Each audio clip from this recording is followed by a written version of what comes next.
2005 की बात है। दिल्ली की सर्द सुबह थी। एक सड़क किनारे भीड़ के बीच में एक छोटा बच्चा रो रहा था। उसके पैरों के पास एक टूटी हुई स्कूल बैग और सामने खड़ा पुलिस वाला उसे डांटते हुए कह रहा था, यहां क्यों बैठा है, हटो यहां से। बच्चे ने बस इतना कहा, मैं स्कूल जा रहा था। पर बस वाला नहीं रुका, क्योंकि मेरे कपड़े मैले थे। लोगों ने देखा और आगे बढ़ गए। किसी ने सोचा तक नहीं कि ये बच्चा क्यों रो रहा था। लेकिन अगर तुम थोड़ा रुककर सोचो, क्या ये अन्याय नहीं है? बस का न रुकना, पुलिस की डांट या सबका यूं चुप रह जाना, इनमें से असल असमानता कहां थी? अमर्त्य सेन यहीं से सवाल उठाता है। जस्टिस सिर्फ कोर्ट रूम में नहीं, वो हर गली, हर मोहल्ले, हर इंसानी नजर में होता है। वो कहता है, हम जस्टिस की बात करते हैं लेकिन इनजस्टिस को अनदेखा कर देते हैं। रॉल्स की तरह वो परफेक्ट सिस्टम की बात नहीं करता, क्योंकि सेन जानता है दुनिया कभी परफेक्ट नहीं होगी। गरीबी रहेगी, भेदभाव रहेगा, इनइक्वालिटी रहेगी। तो फिर सवाल ये नहीं कि कैसे मिटाए, सवाल ये है कि कैसे कम करें। उस बच्चे की कहानी, उस बस की कहानी, वो किसी एक शहर की नहीं, पूरी दुनिया की कहानी है। कहीं किसी लड़की को सिर्फ इसलिए नौकरी नहीं मिलती क्योंकि उसका नाम फातिमा है। कहीं किसी दलित बच्चे को स्कूल में सबसे पीछे बिठाया जाता है। कहीं किसी गरीब किसान की जमीन किसी कंपनी के बुलडोजर के नीचे आ जाती है और कहा जाता है, कानून तो लागू हुआ है। पर सेन पूछता है, अगर कानून किसी को कुचल दे तो क्या वो कानून न्याय कहलाएगा? वो हमें याद दिलाता है कि जस्टिस कोई रूल बुक नहीं है, बल्कि एक मोरल विजन है जो हमें ये सोचने पर मजबूर करे कि किसी और का दर्द भी उतना ही असली है जितना मेरा। अमर्त्य सेन का जस्टिस कोर्टरूम से निकलकर जमीन पर आता है। वो लोगों की आंखों में, भूख में और डर में झांकता है।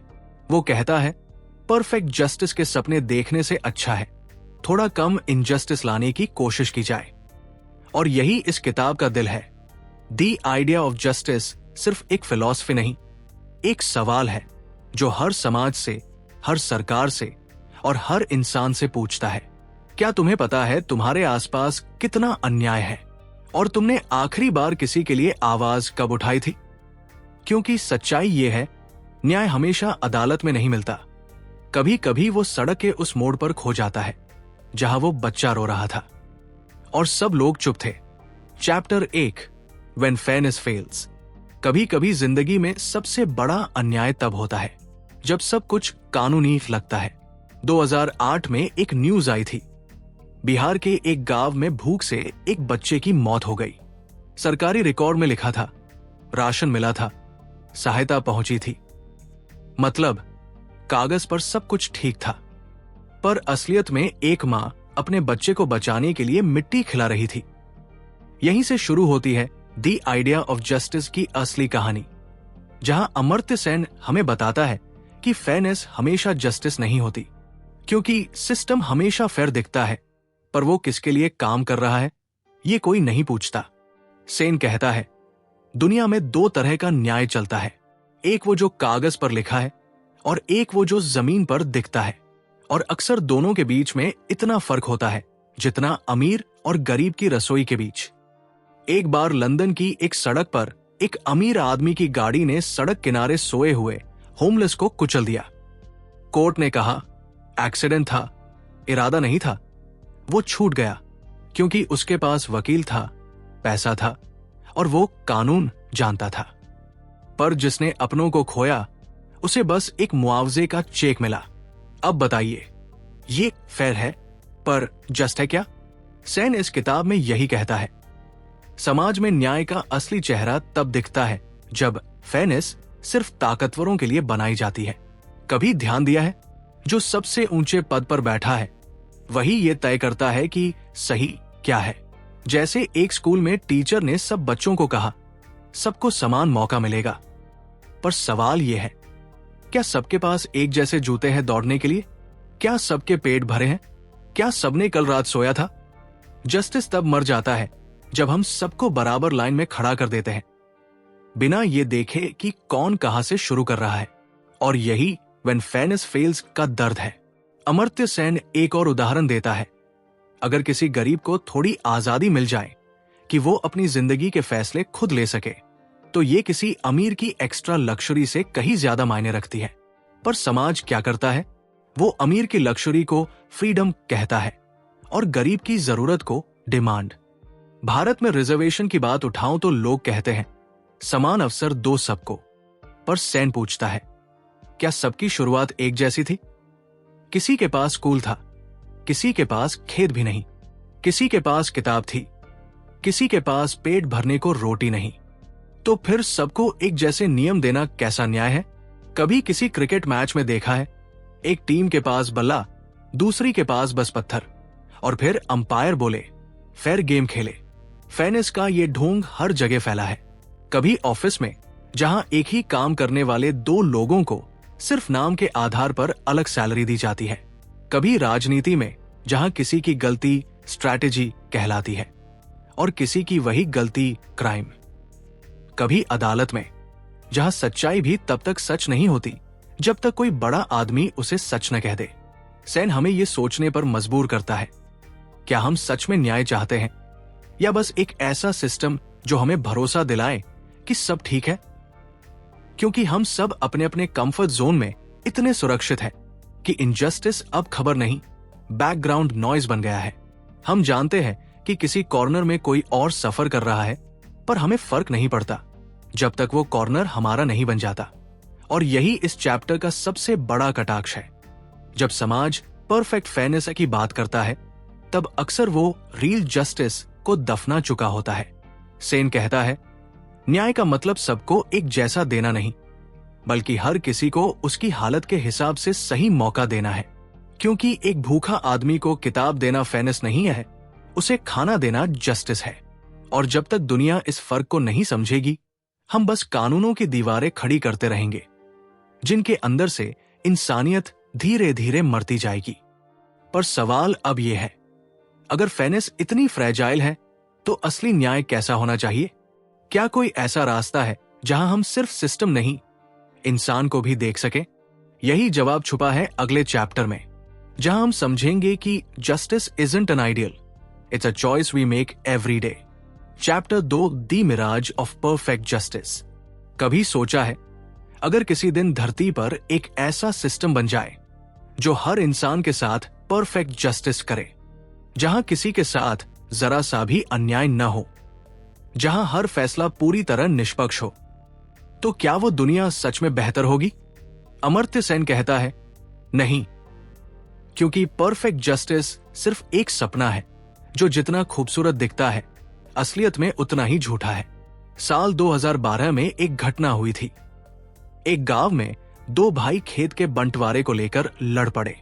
गांव की पंचायत ने कहा, बराबर बांट दो, दोनों को आधा आधा खेत मिल जाएगा। सबको लगा, वाह, कितना न्यायपूर्ण फैसला है। लेकिन एक सच्चाई छुपी थी। एक भाई किसान था, उसकी पूरी जिंदगी खेती पर टिकी थी। दूसरा भाई दिल्ली में रहता था, उसे खेत की जरूरत ही नहीं थी। तो बराबरी का यह फैसला असल में किसके साथ न्याय था? देखने में परफेक्ट जस्टिस, पर असल में परफेक्ट इग्नोरेंस। अमर्त्य सेन इसी भ्रम को तोड़ता है कि न्याय कोई गणित नहीं है जहां दो पक्षों को बराबर बांट देने से सब बराबर हो जाते हैं। वो कहता है, people don't live in equations, they live in realities. और रियलिटी में हर इंसान की जरूरत, स्थिति और दर्द अलग है। रॉल्स जैसे दार्शनिकों ने कहा था कि हमें ऐसा समाज बनाना चाहिए जहां हर चीज परफेक्टली जस्ट हो। पर सेन कहता है, तुम्हें परफेक्ट सोसाइटी नहीं चाहिए, तुम्हें बेटर सोसाइटी चाहिए। क्योंकि दुनिया में हमेशा कुछ न कुछ इनजस्टिस रहेगा। हम उसे मिटा नहीं सकते, लेकिन कम जरूर कर सकते हैं। परफेक्ट जस्टिस की खोज में हम अक्सर रियल जस्टिस को नजरअंदाज कर देते हैं। जैसे किसी गरीब के लिए 1000 रुपए का मुआवजा जिंदगी बदल सकता है, पर किसी अरबती के लिए वो एक टिप से ज्यादा नहीं। अब दोनों को बराबर रकम देना फेयरनेस हो सकती है, पर जस्टिस नहीं। क्योंकि जस्टिस का मतलब है जो जरूरतमंद है उसे जरूरत के हिसाब से देना। सेन हमें याद दिलाता है कि दुनिया में हर किसी की स्टार्टिंग लाइन अलग होती है। किसी के लिए स्कूल तक पहुंचना ही जीत है, किसी के लिए विदेश की यूनिवर्सिटी बस एक ऑप्शन। अब अगर हम दोनों को एक जैसा एग्जाम दे दें तो ये एग्जाम फेयर तो है, पर जस्ट नहीं। कभी देखा है ट्रैफिक सिग्नल पर एक भिखारी और एक कारोबारी दोनों साथ खड़े होते हैं। सिग्नल ग्रीन होते ही कारोबारी अपनी BMW में निकल जाता है और भिखारी वही धूप में खड़ा रह जाता है।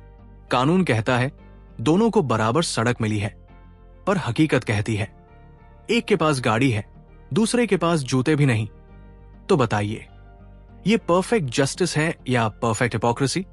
सेन एक और दिलचस्प उदाहरण देता है। मान लो किसी स्कूल में हर बच्चे को समान किताब, समान शिक्षक और समान टेस्ट दिया गया, लेकिन कुछ बच्चे भूखे पेट पड़ते हैं। कुछ बच्चों के घर में बिजली तक नहीं है। अब अगर कोई बच्चा फेल हो जाए तो क्या उसे दोष देना न्याय होगा, या फिर यह मानना पड़ेगा कि सोसाइटी ने उसे पहले ही फेल कर दिया था? यही सेन का ब्रिलियंस दिखता है। वो कहता है जस्टिस को डिफाइन करने से ज्यादा जरूरी है इनजस्टिस को पहचानना, क्योंकि हमें यह पता होना चाहिए कि कहां अन्याय है ताकि हम उसे ठीक करने की कोशिश कर सकें। परफेक्ट जस्टिस का पीछा करते करते हम ये भूल जाते हैं कि इनजस्टिस रोज हमारे सामने खड़ा है, बस हम उसे नॉर्मल समझ चुके हैं। जैसे किसी ऑफिस में बॉस हमेशा उसी को बढ़ावा देता है जो उसके जैसा सोचता है, बाकी सब एवरेज कहे जाते हैं। कानूनी तौर पर सबको चांस मिला, पर रियलिटी में पाओ ने जस्टिस को निगल लिया। और यही आज की दुनिया की असली कहानी है, जहां सिस्टम फेयर है कहकर सब अपने हाथ झाड़ लेते हैं, चाहे सिस्टम कितना भी टूटा हुआ क्यों न हो। सेन कहता है जस्टिस को स्टैचूज और थ्योरी से नहीं, लोगों की जिंदगी से समझो। अगर एक बच्चा स्कूल नहीं जा पा रहा, एक औरत को बोलने का हक नहीं है, एक गरीब अपनी मेहनत के बावजूद भूखा है, तो सोसाइटी कभी जस्ट नहीं हो सकती, चाहे उसके कानून कितने भी परफेक्ट क्यों न हो। और इसीलिए सेन हमें एक बड़ा सवाल पूछने पर मजबूर करता है, क्या हम एक परफेक्ट वर्ल्ड चाहते हैं या एक ह्यूमन वर्ल्ड? क्योंकि परफेक्ट जस्टिस ठंडी, कठोर और बेदर्द होती है, जबकि ह्यूमन जस्टिस गर्म, जिंदा और समझदार। कभी कभी सबसे बड़ा न्याय वही होता है जब हम ये मान ले कि दुनिया परफेक्ट नहीं है, पर उसे थोड़ा बेहतर बनाया जा सकता है। यही सेन का जस्टिस का मिराज तोड़ने का तरीका है। वो हमें सिखाता है कि सच्चा न्याय किताबों में नहीं, इंसानों के बीच होता है। पर अब सवाल ये उठता है, अगर परफेक्ट जस्टिस एक भ्रम है, तो फिर रियल जस्टिस की पहचान कैसे करें? कौन तय करेगा कि कौन सही है और कौन गलत? और अगर हर इंसान की नजर में न्याय अलग है, तो क्या न्याय का कोई यूनिवर्सल ट्रूथ है भी या नहीं? यही सवाल हमें अगले चैप्टर तक ले जाता है, जहां हम समझेंगे Why every truth about justice depends on where you stand। Chapter 3, freedom beyond rules. कभी किसी बच्चे को देखा है जो क्लास में सबसे आगे बैठा है, सब नियम मानता है, लेकिन फिर भी अंदर से टूटा हुआ लगता है। वो जानता है कि अगर वो एक शब्द भी अपनी मर्जी से बोले तो इनडिसिप्लिन का टैग लग जाएगा।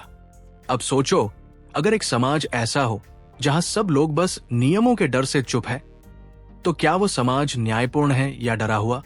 अमर्त्य सेन यही से बात शुरू करता है। वो कहता है जस्टिस का कोई मतलब नहीं अगर वो इंसान की आजादी को मार दे, क्योंकि बिना फ्रीडम के जस्टिस वैसा ही है जैसे पिंजरे में बंद तोता सुंदर दिखता है, बोलता भी है पर उड़ नहीं सकता। रॉल्स जैसी थ्योरीज कहती थी कि न्याय के लिए हमें सख्त नियम चाहिए, एक ऐसा सिस्टम जो सबको डिसिप्लिन करे। पर सेन कहता है रूल जरूरी है, पर वो अल्टीमेट नहीं है, क्योंकि इंसान रूल फॉलोइंग मशीन नहीं है, उसके अंदर इमोशन, रीजन और जजमेंट भी है। कभी कभी सही काम वो नहीं होता जो रूल कहता है, बल्कि वो होता है जो कॉन्शियंस कहता है। साल 1943 बंगाल फमेन, लाखों लोग भूख से मर गए। उस वक्त ब्रिटिश सरकार ने कहा हमारे कानून के हिसाब से रेशन सिर्फ रजिस्टर्ड लोगों को मिलेगा। रूल परफेक्टली फॉलोड हुआ, लेकिन जस्टिस मर गया, क्योंकि जिनके पास रजिस्ट्रेशन नहीं था वो भूखे मरते रहे। कानून ने रूल निभाया, इंसानियत ने हार मानी। सेन इसी घटना से पूरी दुनिया को यह सिखाना चाहता था कि रूल बेस्ड सोसाइटी अक्सर जस्टिस बेस्ड सोसाइटी नहीं होती। वो कहता है फ्रीडम मतलब सिर्फ बोलने का हक नहीं, बल्कि ये हक कि तुम्हारी आवाज सुनी भी जाए। और यही फर्क है डेवलप्ड सोसाइटी और जस्ट सोसाइटी में।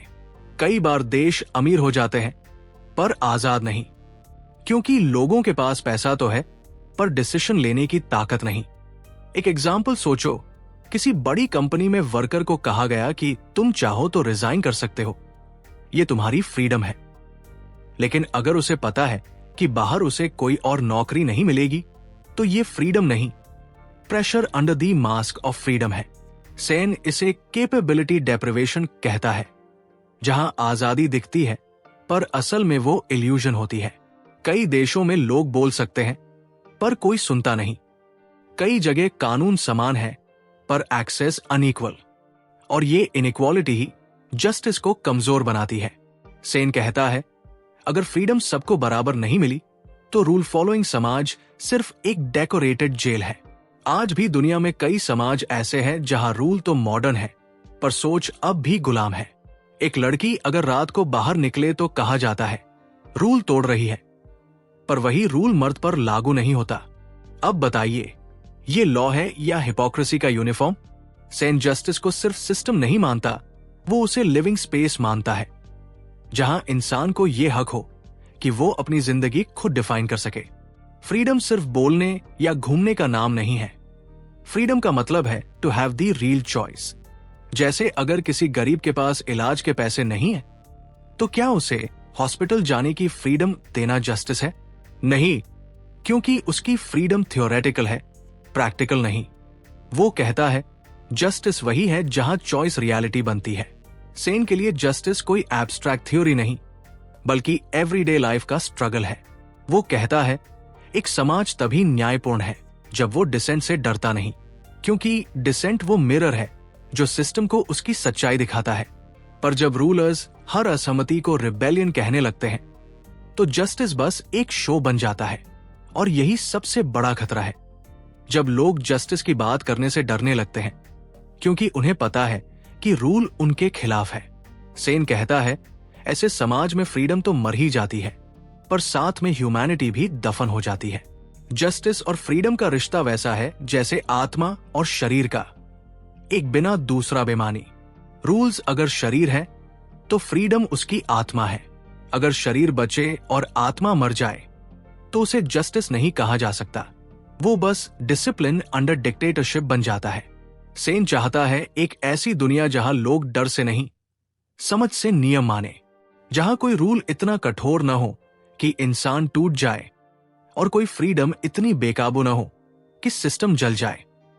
वो बैलेंस चाहता है, जहां लॉ इंसान के लिए बने, इंसान लॉ के लिए नहीं, क्योंकि जस्टिस का असली मतलब यही है, to protect the right to be human.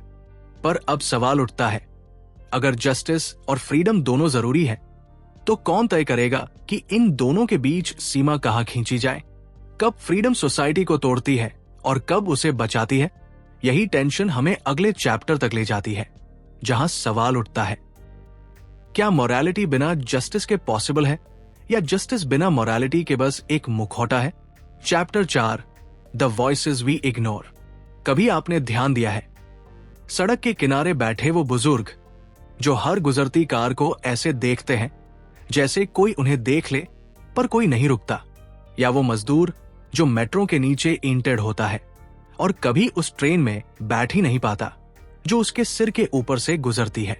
ये सब लोग जिंदा है, पर उनके पास एक चीज नहीं है, आवाज। अमर्त्य सेन कहता है इनजस्टिस हमेशा वहां से शुरू होता है जहां आवाज खत्म होती है, क्योंकि हर समाज की बुनियाद इस पर नहीं टिकी होती कि कितने कानून हैं, बल्कि इस पर कि कितनी आवाजें सुनी जाती है। पर हम एक ऐसे दौर में जी रहे हैं जहां चुप्पी मैच्योरिटी कहलाती है और सवाल पूछना रिबेलियन। सेन कहता है डेमोक्रेसी का मतलब वोट डालना नहीं, बल्कि सुना जाना है। पर असलियत यह है कि हमारी दुनिया सुनती नहीं, बस तय करती है कि कौन बोलेगा और कौन चुप रहेगा। एक बार लंदन में अमर्त्य सेन से किसी ने पूछा, इंडिया में सबसे बड़ी प्रॉब्लम क्या है, पॉवर्टी या करप्शन? सेन ने कहा साइलेंस, क्योंकि गरीबी से भी बड़ा खतरा है जब गरीब अपनी हालत पर बोलना छोड़ दे। जब इनजस्टिस आदत बन जाए और लोग उसे डेस्टिनी समझने लगे। एक छोटा एग्जाम्पल, 2006 में महाराष्ट्र के विदर्भ में किसानों ने आत्महत्या की लहर शुरू की थी। सरकार ने कहा हमने पैकेज दिया है, न्यूज चैनल्स ने कहा हमने रिपोर्ट दिखाई है, पर किसी ने यह नहीं पूछा कि किसान बोल क्यों नहीं रहे थे, क्योंकि वो जानते थे कि उनके शब्द भी किसी न्यूज साइकिल की तरह भुला दिए जाएंगे। उनकी आवाजें डेटा बनकर एक्सेल शीट्स में खो गई। और यही है मॉडर्न इनजस्टिस का सबसे खतरनाक चेहरा। सेन जस्टिस को पार्टिसिपेशन से जोड़ता है। वो कहता है अगर लोग अपने हालात पर बोल नहीं सकते तो कोई भी सिस्टम न्यायपूर्ण नहीं हो सकता, क्योंकि साइलेंस सिस्टम को कंफर्टेबल बनाता है और डिस्कंफर्ट ही जस्टिस की शुरुआत होती है। अब सोचो, हम सब अपनी जगह चुप है। कभी वर्कप्लेस में जब बॉस अनफेयर होता है, कभी घर में जब बेटी को पढ़ने से रोका जाता है, कभी ऑनलाइन जब कोई माइनॉरिटी के खिलाफ हेट फैलाता है। हम सोचते हैं मैं अकेला क्या बदलूंगा, और यही सोच धीरे धीरे इनजस्टिस को नॉर्मलाइज कर देती है। सेन बार बार रिमाइंड कराता है कि साइलेंस कोई न्यूट्रलिटी नहीं होती। जो चुप है वो भी किसी न किसी पक्ष में है, अक्सर ऑप्रेसर के, क्योंकि जब हम किसी के साथ नहीं खड़े होते तो हम अनजाने में उस शक्ति के साथ खड़े होते हैं जो उसे दबा रही है। अफ्रीका में अपार्टाइड के समय एक सफेद पुलिस ऑफिसर ने नेल्सन मंडेला से कहा, तुम्हारे लोग बोलते क्यों नहीं? मंडेला ने बस मुस्कुराकर कहा, क्योंकि तुम्हारे कानून उन्हें सिखाते हैं कि उनकी चुप्पी ही उनकी सेफ्टी है। सेन इसी बात को दुनिया के हर समाज पर लागू करता है। कहता है जब डर बोलने से बड़ा हो जाए तो न्याय मर जाता है और डेमोक्रेसी बस रिचुअल बनकर रह जाती है। आज डिजिटल एज में तो चुप्पी और भी ट्रिकी हो गई है। लोग बोलते हैं पर एको चेम्बर्स में हर कोई अपनी ही सोच में गूंजता है, किसी और की नहीं सुनता। सेन कहता है जस्टिस का मतलब है डिसएग्रीमेंट को सुनना, लेकिन हम डिसएग्रीमेंट को डिलीट कर देते हैं और फिर कहते हैं सब ठीक है। असल में सब ठीक जैसा वाक्य ही सबसे बड़ा झूठ है, क्योंकि अगर सब ठीक होता तो इतने लोग टूटी जिंदगियां जीते क्यों? सेन के हिसाब से जस्टिस कोई वन टाइम फिक्स नहीं है, वो लगातार चलने वाला डायलॉग है। पर डायलॉग तब तक नहीं होगा जब तक हम अपने कंफर्ट जोन से बाहर नहीं आएंगे, जब तक हम उन आवाजों को नहीं सुनेंगे जिन्हें समाज ने इररेलेवेंट कहकर काट दिया। क्योंकि सच्चाई ये है, हर समाज में कुछ आवाजें ज्यादा कीमती मानी जाती है और कुछ को बस बैकग्राउंड नॉइज समझा जाता है। पर जस्टिस का असली टेस्ट वही होता है जब सोसाइटी बैकग्राउंड नॉइज को भी ध्यान से सुनने लगे। सेन हमें चैलेंज करता है, तुम्हारा समाज कितना न्यायपूर्ण है, ये इस पर नहीं टिका कि कितने पावरफुल लोग बोल रहे हैं, बल्कि इस पर कि कितने पावरलेस लोग सुने जा रहे हैं। अब सवाल यह है, अगर आवाजें ही न्याय की जड़ है तो फिर हम किसे सुने और किसे नहीं?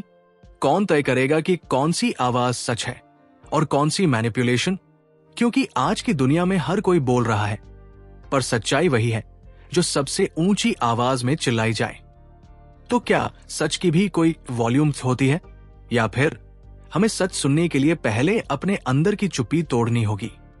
यही सवाल हमें ले जाता है अगले अध्याय की ओर, जहां बात होगी truth, noise and the battle for justice. क्योंकि कई बार जो सबसे ज्यादा बोलता है वही सच से सबसे दूर होता है। Chapter 5, the weight of inequality. कभी अपने शहर की किसी ऊंची बिल्डिंग की छत से नीचे झांक कर देखा है? नीचे वही सड़क होती है जहां कोई बच्चा नंगे पैर भाग रहा होता है, कोई मां सब्जी बेच रही होती है, कोई ऑटो वाला हॉर्न पर हॉर्न मार रहा होता है, और वहीं से कुछ मीटर ऊपर उसी शहर की हवा थोड़ी ठंडी, थोड़ा साफ और थोड़ी स्पेशल लगती है। अमर्त्य सेन इसी फर्क को द वेट ऑफ इनइक्वालिटी कहता है।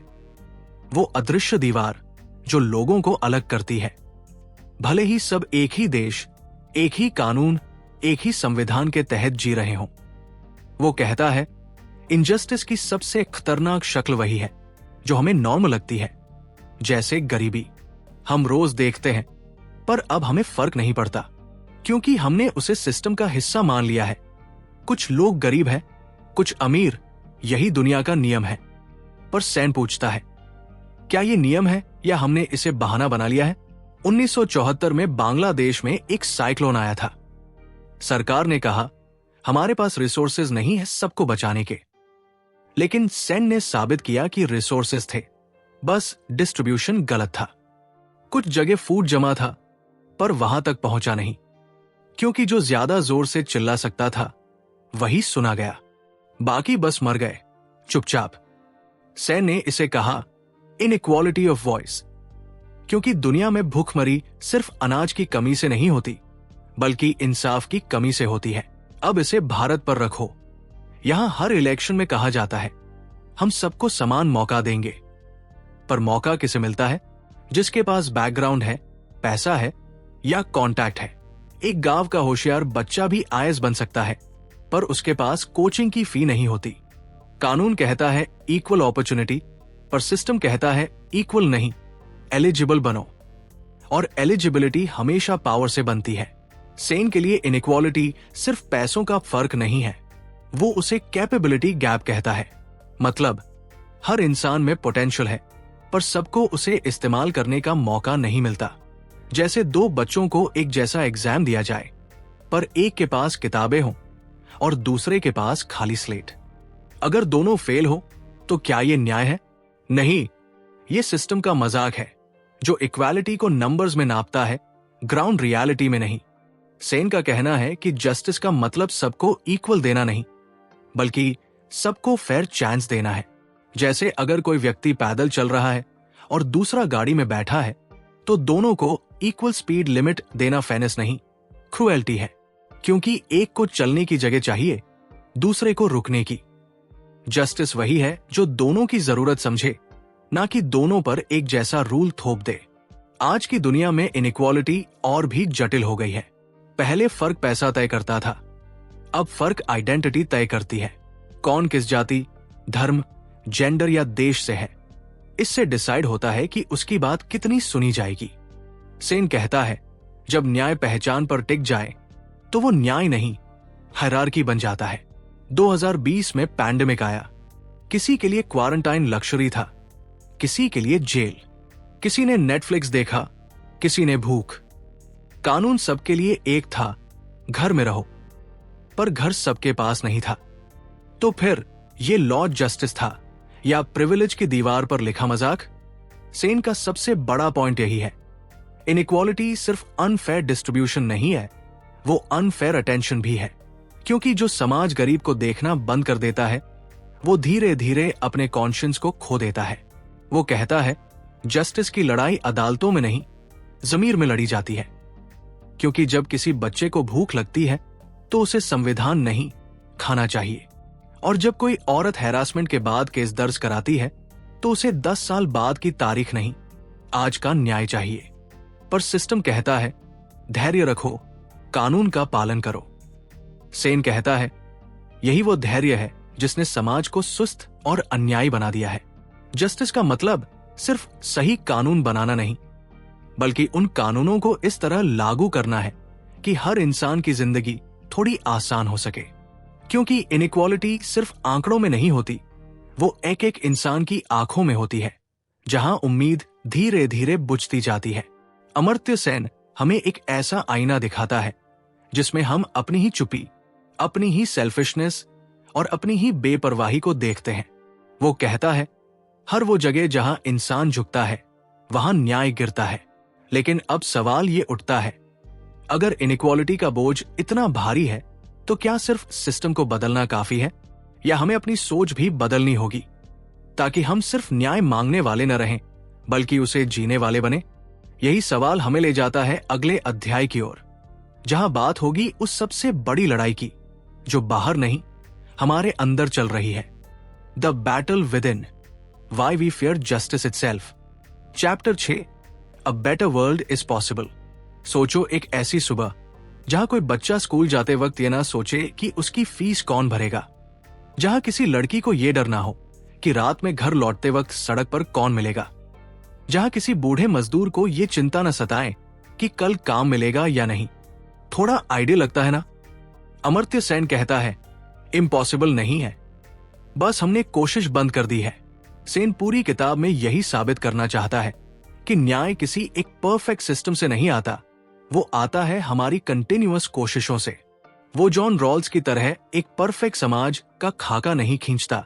वो कहता है, चलो पहले उस इनजस्टिस को हटाएं जो साफ दिख रही है, क्योंकि दुनिया को बेहतर बनाने की शुरुआत किसी आइडियल से नहीं, किसी अन्याय के खिलाफ छोटे कदम से होती है। जैसे एक सच्ची कहानी। ब्राजील के एक छोटे से गांव में एक औरत थी, मरिया डा पेना। उसके पति ने उसे मार मार कर अधमरा कर दिया। वो जिंदा तो बची, पर जस्टिस के लिए 19 साल तक लड़ी। आखिर में उसने केस जीता और पूरे देश में एक नया लॉ बना, द मरिया डा पेना लॉ, जो महिलाओं के खिलाफ हिंसा को सख्ती से रोकता है। सेन कहता है, यही रियल प्रोग्रेस है, जहां एक इंसान की तकलीफ पूरे समाज का कानून बदल देती है। वो ये भी कहता है कि बेहतर दुनिया किसी एक आइडियोलॉजी से नहीं बनेगी। ना कैपिटलिज्म अकेला इसे ठीक कर सकता है, ना सोशलिज्म, क्योंकि असली प्रॉब्लम सिस्टम नहीं, वो मानव उदासीनता है जो सिस्टम को चलाती है। हमने प्रोग्रेस को जीडीपी में मापना शुरू कर दिया, पर इंसान की गरिमा को भूल गए। हमने पूछा देश कितना बढ़ा, पर कभी नहीं पूछा कितने लोग पीछे छूट गए। सेन का मानना है कि जस्टिस का मतलब सबको बराबर कर देना नहीं है, बल्कि हर इंसान को वो कैपेबिलिटी देना है जिससे वो अपनी जिंदगी खुद बेहतर बना सके। जैसे किसी को सिखाना कैसे मछली पकड़ी जाती है, ना कि रोज उसे एक मछली दे देना, पर उसके साथ साथ ये भी समझना कि अगर उसके पास तालाब तक पहुंच ही नहीं है तो सिखाने का क्या फायदा। वो ये भी कहता है कि एक बेटर वर्ल्ड की शुरुआत लोकतंत्र से होती है, पर वो वाला लोकतंत्र नहीं जो हर 5 साल में वोट मांगे, बल्कि वो जो हर दिन सवाल सुनना चाहे।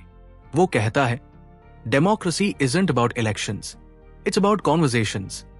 मतलब जब तक समाज में संवाद जिंदा है, न्याय मर नहीं सकता। और जब लोग बोलना बंद कर दें तो सबसे पहले सन्नाटा नहीं आता, अन्याय आता है। भारत जैसे देशों में ये बात और गहरी है।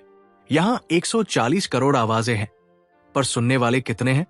सेन कहता है, असली ताकत उस सरकार में नहीं जो सबसे ऊंचा बोलती है, बल्कि उस समाज में है जो सबसे धीमी आवाज भी सुनता है। और जब कोई समाज अपने कमजोरों की आवाज को इज्जत देने लगता है, वहीं से बेटर वर्ल्ड की शुरुआत होती है। अब सवाल उठता है, क्या हम ये दुनिया देख पाएंगे? सेन का जवाब बहुत सीधा है। अगर आप ये सवाल पूछ रहे हैं तो आप पहले ही उसे बनाना शुरू कर चुके हैं, क्योंकि बेहतर दुनिया किताबों से नहीं बनेगी, वो बनेगी जब कोई बच्चा सवाल करेगा, मुझे मौका क्यों नहीं मिला? जब कोई औरत कहेगी, मेरी चुप्पी अब मेरे खिलाफ नहीं जाएगी। जब कोई आदमी अपने प्रिविलेज को डिफेंस नहीं, जिम्मेदारी मानेगा।